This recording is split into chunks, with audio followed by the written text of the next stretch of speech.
So today we're going to be talking about arterial dissections in Neuro Op, and the two that come to us are the carotid dissection and the vertebral dissection. So a dissection is different from an aneurysm because not all three walls of the artery are disrupted. So when we have a dissected segment, it's a false lumen that occurs, and inside that false lumen there will be stagnant blood. And so most of the dissections are cervical in your neck and not in your head. So that's the first most important thing. When we're dealing with either a carotid or vertebral dissection, we need to image both the head and the neck. So we need MRI, MRA, head and neck. And in the emergency room, we would do CT, CTA, head and neck for dissections. So this is the ER version of it, but probably we're still going to need an MRI. And what we're looking for in cross-section is the arterial flow void, which is going to be dark on all sequences on MRI because it's a void in the signal created by flow, will be surrounded by a crescent of hyper intense signal intensity. And that imaging sign is called the crescent sign. And we can see that both in the carotid and the vertebral. So in an axial section, when we're in the posterior fossa, the vertebrals are going to be in the posterior fossa versus the carotids, which are going to be in the middle cranial fossa, and depending on which segment is involved, the crescent sign might be seen anteriorly or it might be seen posteriorly. And the presentations of these two conditions to Neuro Op is slightly different. So in the carotid dissection, because we have thrombus here, that thrombus could become thromboembolic disease that can cause amaurosis fugax, transient monocular vision loss.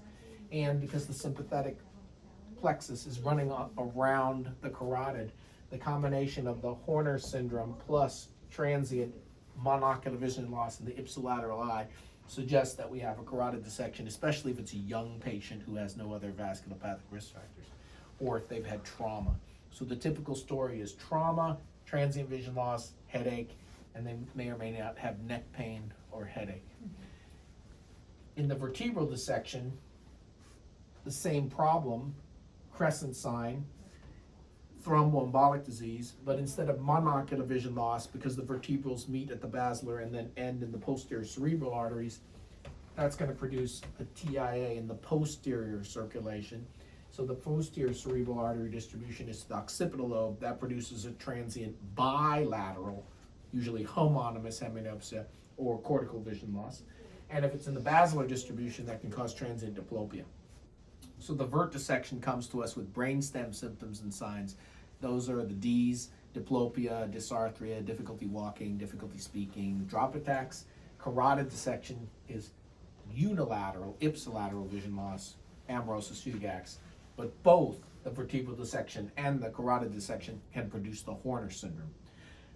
The carotid because of the carotid plexus, but the vertebral because the Horner's pathway, the oculosympathetic pathway, the first order neuron, travels down posterior laterally in the brainstem.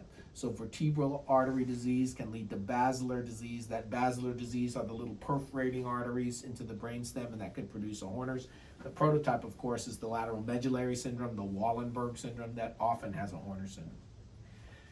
So when we're dealing with dissections in Neuro Op, you should be thinking about carotid and vertebral dissections in acute transient ischemic attacks or acute carotid or vertebral distribution ischemic infarction, especially if it's a young person, especially if it's trauma like a motor vehicle accident. In the carotid circulation, we're going to be thinking about CT, CTA, MRI, MRA, head and neck. And then the vertebral dissection, same thing, and we're going to be looking for the crescent sign either in the anterior or the posterior circulation. They may or may not have neck pain, and because in the carotid distribution, that is innervated by the general visceral afferent, which is the trigeminal, that pain might be felt in the pain or the eye. That is called referred pain. So even though the pain and the problem are in the neck, you might feel it in your eye. And so that combination of symptoms, face pain, neck pain, eye pain, Horner syndrome, transient vision loss, is also a symptom of carotid dissection in the neck. Even though it seems like the pain is in their eye, that is referred pain.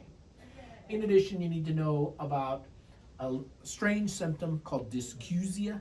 Dysgeusia is a funny taste in their mouth.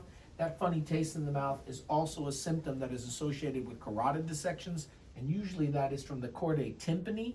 And that chordae tympani in the carotid is as we're making the bend in the internal carotid artery from the cervical portion to the petrous portion, and then becoming the intracranial component and the intracavernous component of the internal carotid artery. So we always ask patients about their taste sensation, and that is a special afferent to the anterior 2/3 of the tongue carried on chordae tympani. So dysgeusia, a very unusual but specific symptom that you should be thinking about in carotid dissection.